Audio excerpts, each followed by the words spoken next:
You're watching the award-winning GHS-TV, a nationally recognized student television station.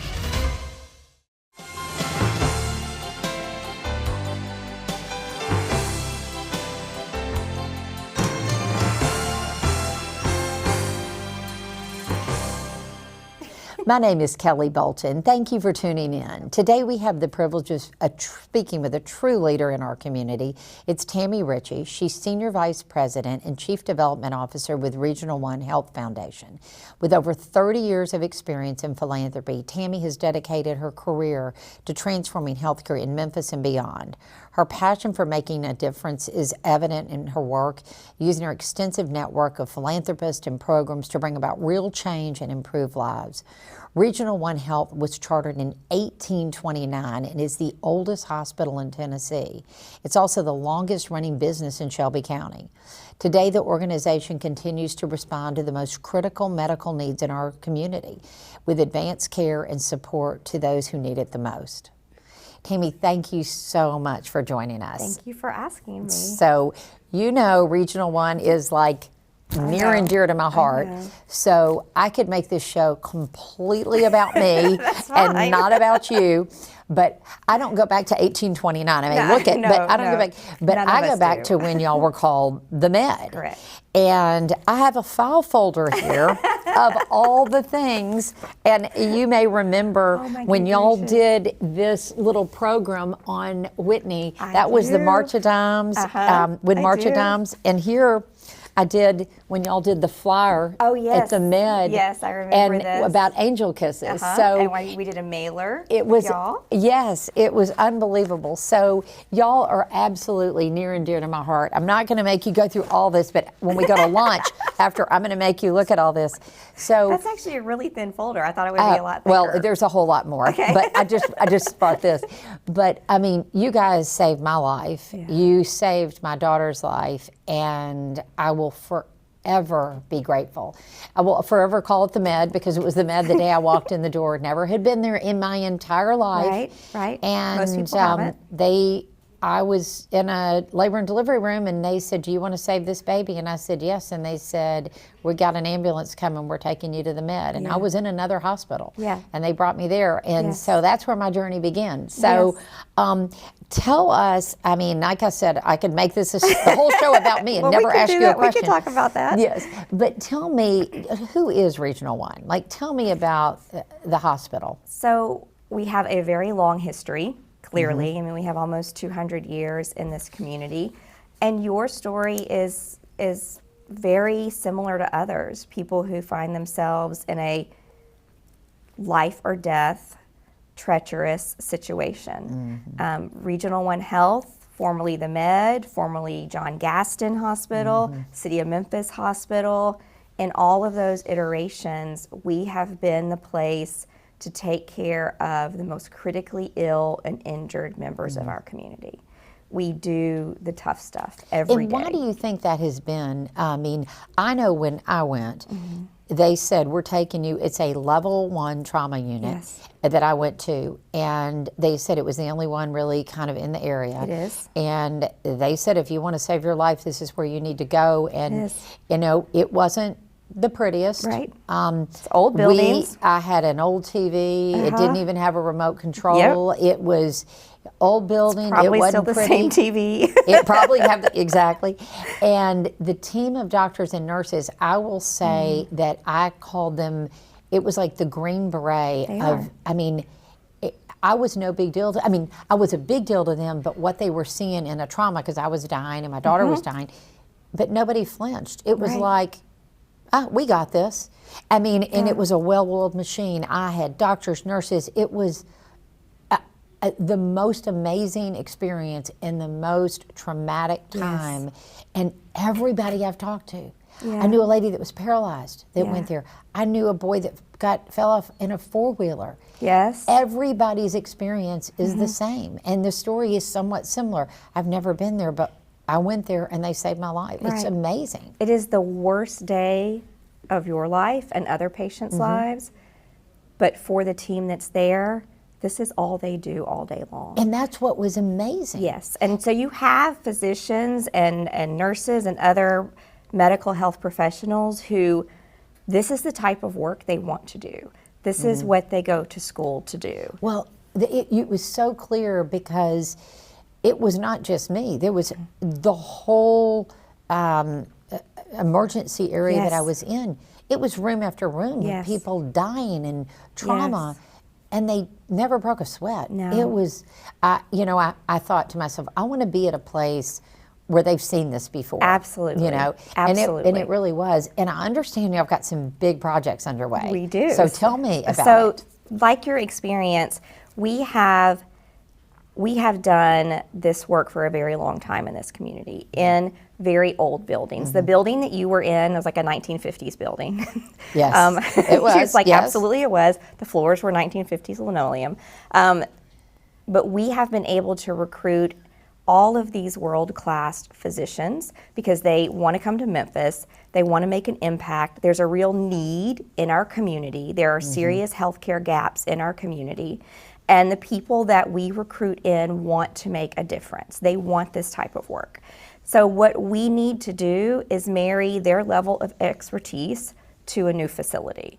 And Regional One Health is embarking upon building a brand new hospital in downtown Memphis. Wow. Our facility, our infrastructure is operating at 3 times capacity. I can see Believe that. it, right? And that was how many years ago that you were there? When I was there, Yeah.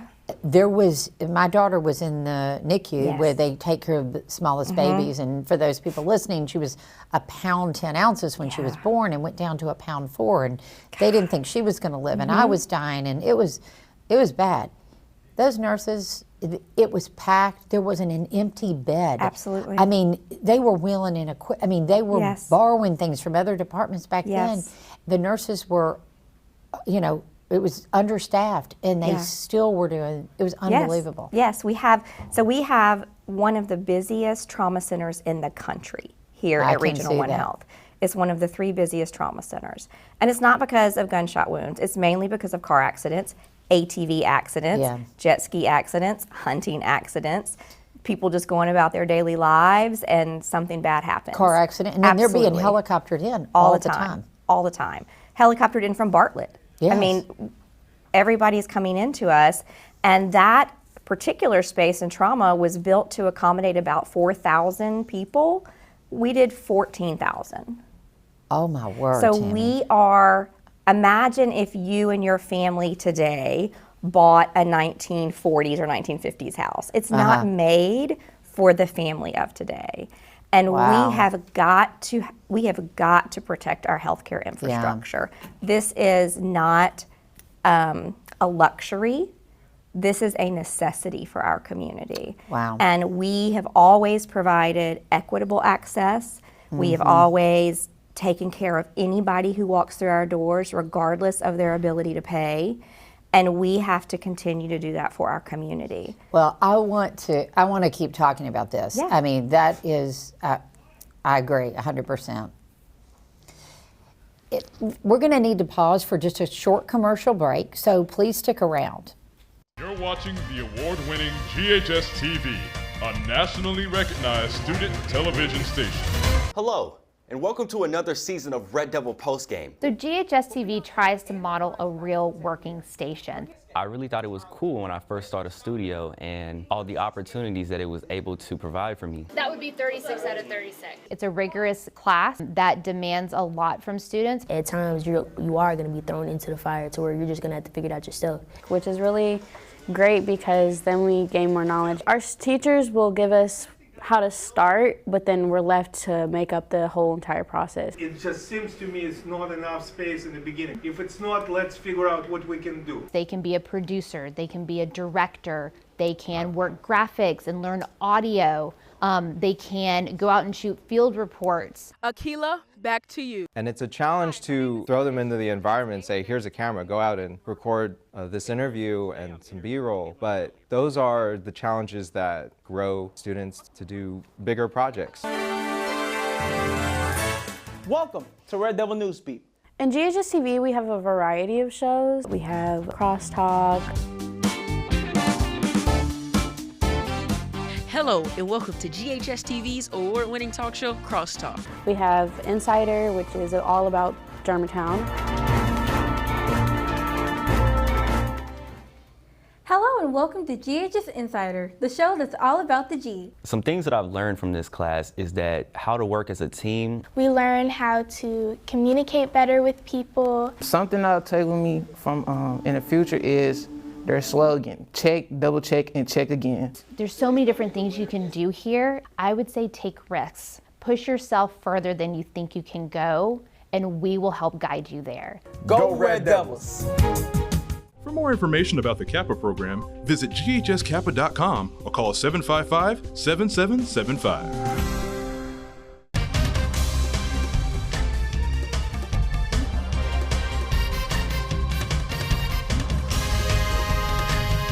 You're watching the award-winning GHS-TV, a nationally recognized student television station. Welcome back to Let's Talk Business. If you're just tuning in, I'm Kelly Bolton, and today we've had the distinct pleasure of talking with Tammie Ritchey with Regional One Health Foundation. So please join me as I welcome Tammie back to the program.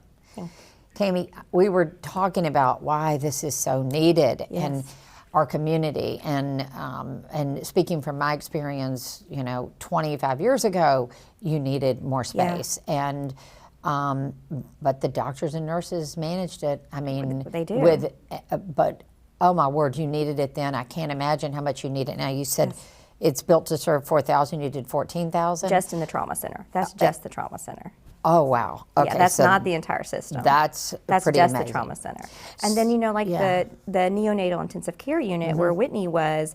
It's built where you have just one big room and then a nurse's station in the center with all the bassinets around. And that's how you provided care in the 50s, 60s. Right.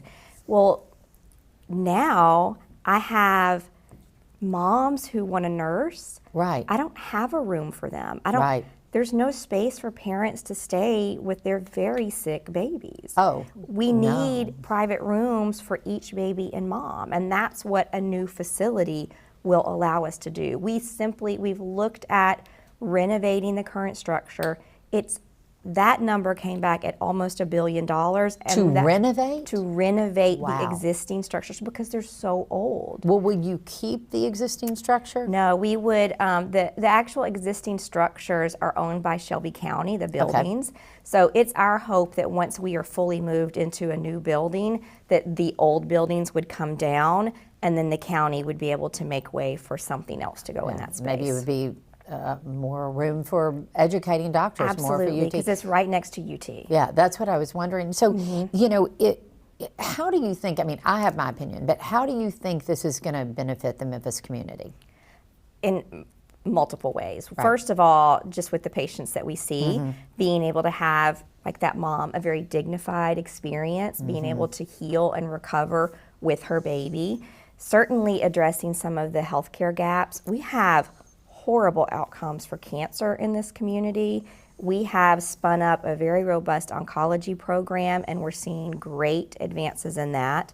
And then economically, we're talking about a project that is a little over $900 million to build, but will eventually put $4 billion back into the community. Oh, wow. So you've done the math. Yes. So the Greater Memphis Chamber did research on this years ago with us. They did an economic impact study. So just the first part of the project, we're going to look at adding 3,200 to 3,600 construction jobs, just construction, 2,300 other secondary jobs that will come about from this. I'm taking notes on this. This is crazy. And then just in the first couple of years, not even when it's fully done and up and running, it's about $800 million back into the local economy. Wow. So That's Memphis fantastic. needs this type of economic boom, but most importantly, we need to be able to see every patient that comes to us. And at a certain point, you can't capacity, I can't squeeze another person in there. And then you think back to COVID times, which patient gets the ventilator? You don't want to be in a situation where which patient can we see and the rest we have to turn away because there is no room. And they can't go anywhere else in Memphis. So that's the other thing I don't think people understand. If you need a level 1 trauma center and we can't see you, you have to go to Nashville, you have to go to Jackson, Mississippi, or you're going to St. And how do you Louis. get there? Helicopter? Helicopter. But that's time. Nashville, and Jackson, Mississippi, or St. Louis, or Little Rock. And we you are gotta it get for 150 miles. That's it. You're the That's only. it. Well, I remember when I was brought there, they said you were the only level 1 trauma unit, and in the tri-state area, kind of that general area, and in my situation, time was of the essence. Yes. In the situations of everyone I know, they didn't have the time to get in a helicopter and get someplace else. And I can't imagine what would happen if you get there and you say, we can't see you, or they call and say, you've got to go. That, I mean, because the helicopter can only... family that's left here. Yeah. Like so how... Your family can't come see you. Yes, so how is, like with you, if you had to go to Vanderbilt, your family is going to have to figure out how to get and to then Vanderbilt that's very to care. expensive. Yeah. And not everybody can do that. And seconds absolutely matter with our patients, Yeah. like you. There's no second to wait. Yeah, that's really amazing. Same with burn, like our burn center. Your burn center is... We're the only burn center in 400 miles. Are you serious? Yes. Now, we are the only adult burn center in 400 miles. so you have a major burn. Yes. I mean, you're really blessed to be in Memphis. This is it. You're going to Texas or Vanderbilt. I mean, you're going far and that's away. another thing. Time is of the essence. Absolutely. Oh, Tammie, that's But that's what we talk unbelievable. about. This is not a luxury. We're not trying to build some Taj Mahal. Yeah. This is really about the healthcare infrastructure of our community, because what we do, other systems can't pick up and start tomorrow. Right. We've got 40 years of doing level 1 trauma. So it's a huge service line. And I think, obviously as Memphians, we take that for granted. I've always lived here. I didn't know anything different. Right. But I would know it if it wasn't here. I'll tell you, that's amazing. We're going to break in just a second and then come back and talk about it. But I will tell you, from the outside looking in, it's definitely a driving force to want to live in a community like Memphis, because you don't realize how bad it could be if you weren't near a facility that could care for you. And in my case, the facility I was at was going to have to, I was going to be in a position that my daughter was not going to live. There was no chance. And they said, if you want to save her, you've got to go, and we got to get you, and we ambulance straight to and the it's med. not because they don't want to. They don't have the staff or the resources, the equipment to do that That is work. exactly right. And I Yes. want to keep talking about this. We're going to take another short commercial break, so I hope you'll please stick around as we continue our discussion with Tammie Ritchey with Regional One Health. So my belief is that band is the life of the school. If the band's not fun, the school's not fun. 2, breathe, and... Germantown High School Band is unique because we do marching, we do concert. Our director, Jeremy Thompson, brings an energy to this band that's very unique from all the other schools in Memphis. We offer several special groups. We have 2 percussion classes that are very unique. They operate outside the general band program. They do their totally own thing. We also have a jazz band that functions on its own. The great thing about the jazz band program is that it's mostly student-led. Jazz music teaches you how to move with agility and precision, while classical music teaches you how to play with feeling and emotion. We have 2 concert band classes. We have the Varsity Winds, that's our highest performance ensemble, that's audition, and that's where our Kappa students reside. In that higher ensemble, we have an intermediate band class as well. Marching band has probably been the most enjoyable experience for me. We had such a fun time at the football games, getting to play our music and share our music. We try to get out there and make sure that the team is happy, the coaches are happy, and that for the most part, the student body is happy. I enjoyed band a lot. I loved being in the class. Play D with that fingering. It's very energetic, it's very intense, and I feel like that fits our atmosphere and our community in the band. One major thing we push in band is just being a better person, being able to see something through to the end, cooperation, problem solving, all those lifelong skills you need as a young adult and into your future adulthood. If you're ever hesitant about learning an instrument or think it's really hard to do, Yes, it is, but don't be as scared. In this program, you will learn how to play that instrument and you will learn how to develop into a better person. And I think that the band program will be great for you to join. For more information about the Kappa program, visit ghskappa.com or call 755-7775.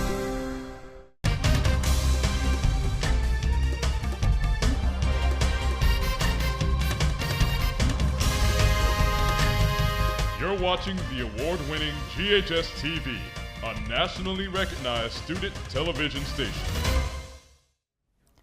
Thank you for being with us on Let's Talk Business. I'm your host, Kelly Bolton, and today we've been speaking with Tammie Ritchey of Regional One Health.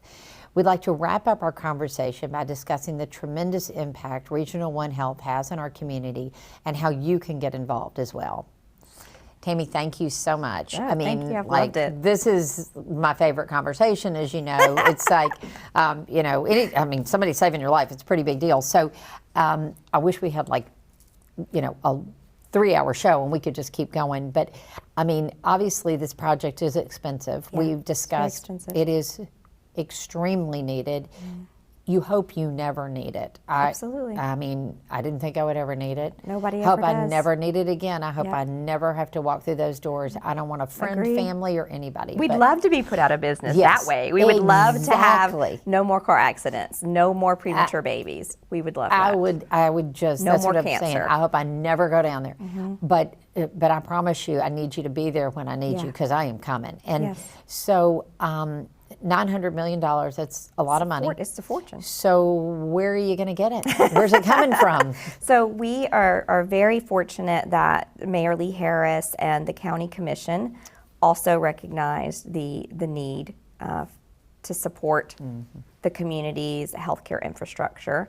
And that is where the wheel tax came in. So the county commissioners have graciously approved.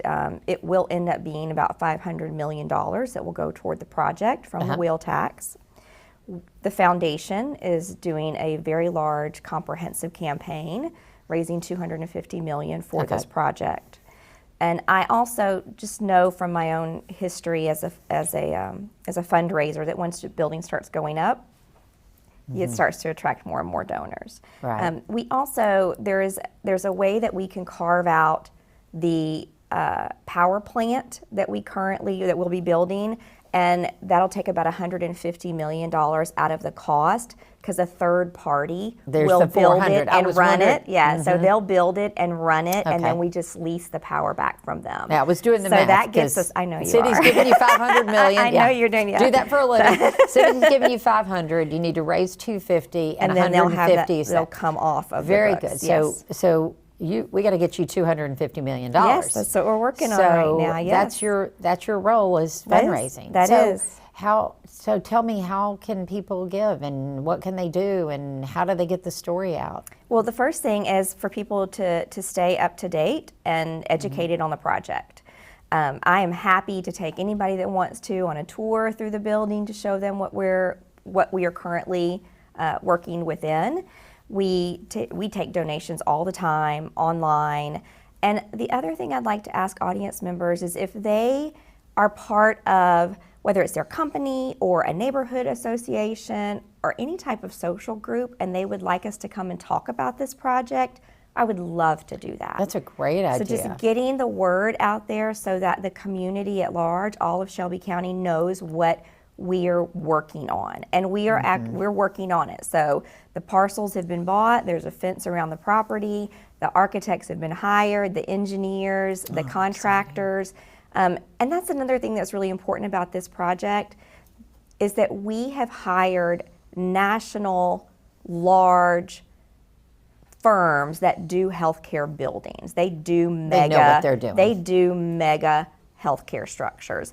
But we have asked them to partner with local firms. So it's put not the money back into the community. Absolutely, because what we don't want to have happen is a firm come in from another city and then all that money goes back with them to their hometown. Oh, very good. The other thing is that we have a lot of brilliant local firms that just need some experience maybe in the healthcare space. So it's training up there, basically creating some bench space for them. Yes, and they'll be able to absolutely. scale their own business up. So it's very important that there is a that's commitment really- for local partnership for economic development. Well, I think that's fantastic, and Those I firms think your have been idea is picked. fantastic. Also, you know, to get the word out, because I'll be honest, you know, just as a citizen, not having a connection, you know, a lot of people just don't want to look at the news anymore. No, a lot of people aren't reading the paper anymore. And nobody Most- learns about health care. Nobody No. wants to think about a trauma or a No, burn. not at all. No. And, you know, those are the articles you just breeze over. Yes. And so I think, you know, and, you know, just people, the news sources, commercials, people are turning them off. You know, you've got all these ways to get through. So I try to buy a think- streaming service without commercials. Exactly, exactly. Yeah. I do too. So I definitely can see that word of mouth is going to be really important. And, It you is. know, I don't really know anyone whose lives have not been touched in some way by Regional One. Everybody watching knows somebody. Exactly. They And I think, and nobody wants to ever need you, Right. Especially on the trauma side. I mean, which is where, you know, it's so important. And, you know, unfortunately, the show will come to end in a Yes. short period of time. But I wanted to ask, is there anything else you want to share with the audience before we wrap up the show? You know, I think it's important for people to realize whether you live in the core of downtown or you live in Bartlett or you live in Eads, what we're doing downtown affects the people that are in Bartlett and Eads and Lakeland. Again, there's no place else for you to go. The EMTs will drive you past every hospital between where you live to us to get you to us. Right. So it is an economic boom for the community. It's the money that we need in the community. It helps with the healthcare gaps that we're all facing, whether it's cancer or a premature baby. And it's it's time. It's important. It's time. This is the future of healthcare. Well, thank you so much, Tammie. Thank you for having I me. agree. I mean, it's important. And like I said, you know, you hope you never need it. And it may not be the hospital that you go to if you have you break your leg because you may be closer to someplace else. But I can promise you if you get burned or you have a trauma, that's where you're going. So Absolutely. I thank you very much. Thank you so much for having me. Once again, let's thank our guest, Tammie Ritchey of Regional One Health, for being with us today. And we thank you for tuning in. To learn more about how you can partner with this amazing organization, please visit their website at regional1health.org. To get more information on our show, please check us out on the web at GHS-TV.org, where we're streaming live 24 hours a day. You can also check us out on Facebook and on Instagram. I hope you've enjoyed our discussion, and I hope you will join us again next month on Let's Talk Business.